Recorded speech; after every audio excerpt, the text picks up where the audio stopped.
për me dhonë përgjigje pyetjes tuaj. M'duhet domosdoshmërisht të flas nga 5 qershori kur ka hyrë fuqi ligji i ri, sepse veprimet e fundit kanë qenë pjesë e reformës kur hynin fuqi ligji i ri. Vetëm më lejoni ta shpjegoj pak. Nëse mboj mend mirë, nuk e di a kemi qenë në Tiranë apo në Durrës, në një punëtori për disa akte në ligjore të Këshillit, dhe gjykata kushtetuese dul me njoftim që ligji për ndryshimin dhe plotësimin e ligjit për Këshillin Prokuroral ka lejtesin e gjykatës kushtetuese. Dhe ato kanë fillu lëvizjet e para të disa anëtarëve të Këshillit prokuror për të dhënë ndërheqje të parakohshme dhe për me dalë në pozicione të ndryshme, sigurisht që avancime. Dhe i pari që i parapriu këtij procesi ishte prokurori Armand Zanelaj, i cili ofroi ndërheqjen. Ndërheqja e tij u mbajt bukur gjatë në zyrën e kryesuesit. Muj me qenë i sakt me ditë, po disa ditë, ndoshta 20 ditë u mbajt në zyrën e kryesuesit. Dhe në një moment të caktuar ne aprovum ndërheqjen dhe kishte planifikime edhe tjera për ndërheqje të parakohshme dhe zavancime. Zyra BE-s dërgoi letër në Këshill, po parafrazoj pak a shumë, jemi në dieni për lëvizjet e reja për të sabotuar reformën, nëse këtu ndodhin, BE-ja do t'i konsideroj anëtarët e Këshillit si penguesit e drejt për drejt të reformës në BE, në Këshill. Dhe po si duket kjo nuk është që u anali hovin pak kështu, mirë po kanë qenë kalkulimet e tyre që nuk ndodhi kjo. Kanë qenë kalkulimet e tyre sepse me ligjin e vjetër deri në hyrjen e ligjit të ri në fuqi, kurumi ka qenë me 9 anëtar. Dhe ndërheqjet eventuale dhe të anëtarëve të tjerë do të shkaktonin pasoja për këtë grupin e famshëm që u bë këto ditë e fundit, që eventualisht një ose 2 anëtarë mund të japin ndërheqje dhe të zavanconin. Po kush i zavancon këta tjerë? E kupton? Dhe pastaj presioni u zhvendos te ndryshimi i ushtruesit e tyre kërë prokurorit të shtetit. Pastaj letra tjetër nga zyra BE-s ku tha jemi në dieni që ka përpjekje, ka lëvizje për me ndryshu ushtruesin e tyre kërë prokurorit të shtetit.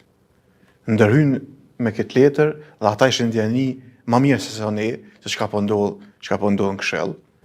Mirë po, si duket, nuk u konsideru rrezik shumë i lartë nëse qëndron edhe disa ditë ushtruesit e tyre, dhe në momentin kur hyrin fuqi ligji, këto përpjekje sikur u zben dukshëm. Sepse, du me përmend vetëm një fakt, ligji i ri e shfuqizoi kompetencën e kryeprokurorit të shtetit me bë transfer të jashtëzakonshëm. Si duket, shumica anëtarëve prokurorë nuk e kanë lexuar këtë dispozitë, që kryeprokurori i shtetit nuk e ka më kompetencë transferin e jashtëzakonshëm sepse u fshin me ligjin e ri. Dhe pasun veprime tjera. Obligimi i Këshillit ishte me ndryshu rregulloren, me hartu një rregullore të re, për zgjedhjen e anëtarëve prokuror të Këshillit. Kështu edhe ndodhi, u formu një grup punues dhe në atë grup punues jam i bindur që nuk do të ketë angazhim më të madh edhe të Këshillit, anëtarëve të Këshillit, po edhe me prezencë aq të madhe të shoqërisë civile se sa në këtë rregullore. Këtë rregullore e hartuam bashkëpunim të ngushtë me organizatat e shoqërisë civile, me partnerët e Këshillit, me gjithë tjerë që kishin interes me dhënë kontribut këtë rregullore. Dhe çka është interesant, prokurori Milot Krasniqi ka qenë pjesë e grupit punues dhe ka qenë ideatori i parë kur ka propozuar që të ketë, edhe me të drejtë, të ndahen nivelet. Që niveli themelor zgjedh përfaqësuesin e nivelit themelor. Rregulloria ka lejë debatin publik, është u miratu, nëse zgaboj me 3 shtator, me 9 vota për edhe një abstenim. Në mënyrë pothuajse unanime u miratu rregulloria, filloi procesi i zgjedhjes anëtarit të ri. Në menin nëntor, le të themi fillon ai problemi më i madh, sepse si duket kanë qenë të sigurt që me datën 1 nëntor do zgjidhet dikush tjetër, dhe jo kandidati që u zgjodh. Dhe ju e keni po, nëse jam mirë me data, me 13 nëntor e kemi shërtu ankesën e kundër kandidatës, me Rita Gaga, dhe e njëjta u refuzu nga Këshilli. Mandej pasuan veprime tjera, gjithmonë në përpjekje për ta dëmtu rezultatin zgjedhor, rezultat ky që u përshëndet, u vlerësu lart edhe nga shoqëria civile, po edhe nga partnerët ndërkombëtar. Mirë, po kjo nuk i bën shumë relevancë këtyre njerëzve, këtyre anëtarëve të Këshillit, dhe targeti është që dëmtohet ky proces. Dhe kështu edhe ndodhi me 20 nëntor, duke parë përbërjen e Këshillit, presioni kaloi komplet te ushtruesi i detyrës. Unë mendoj që është mendim vetëm personal. Dëmtimi i mazhit që kulmoi me 20 nëntor ka qenë që ushtruesi i detyrës të ndryshohet për shkak të proceseve tjera, përfshirë edhe certifikimin e kandidatit. Dhe ju e keni pa me 20 nëntor kur ndodhi ajo çka ndodhi, kur ne u larguam nga Këshilli, Besim Kelmendi e tha një fjali, nëse po e apostrofoj, po kërkohet që dikush tjetër të jetë i ndëgjueshëm në pozitën time. Dhe u largu dhe rrjedhimisht mbetëm pak për. Sinqerisht, kur ne të 5 anëtarët e kam thonë edhe dikun edhe në emisionin tuaj, po ashtu tempos, nuk kom pas dilemë se është vendim abuziv, arbitrar e kundërligjshëm. Këtë e kemi thonë edhe në konferencë, e kemi thonë edhe në emisionin tuaj, nuk ka pas dilemë. Por shqetësimi im ka qenë 5 prokurorë të shtetit kanë guxim, kundërshtim me ligjin, me marrë vendime çfarë kanë marrë. Kjo ka qenë për mua shqetësuese. 5 prokurorë të shtetit. Supozohet kryesuesi është i thirrur me mbrojt ligjshmërinë e Këshillit. Zavancja po ashtu. Kemi pas në atë përbërje të 5 anëtarëve një ish kryesues të Këshillit. Do thotë njerëzit që më së miri e dinë se si funksionon Këshilli. Kurumi është gjëja më elementare në një organ kolegjial. Dhe një anëtar tjetër po ashtu prokurori i prokurisë speciale. E keni parasysh, po flasim për 5 prokurorë të shtetit, të cilët aq mënyrë të ftohtë, pa jo dridh syri fare, mendojnë dhe guxojnë me nxjerrë një vendim të cilën Gjykata Supreme pothuajse i përdori fjalët që kemi thonë edhe në emisionin juaj, edhe në konferencë, abuzive, shkarkim arbitrar, i kundërligjshëm, pa mbështetje në asnjë ligj.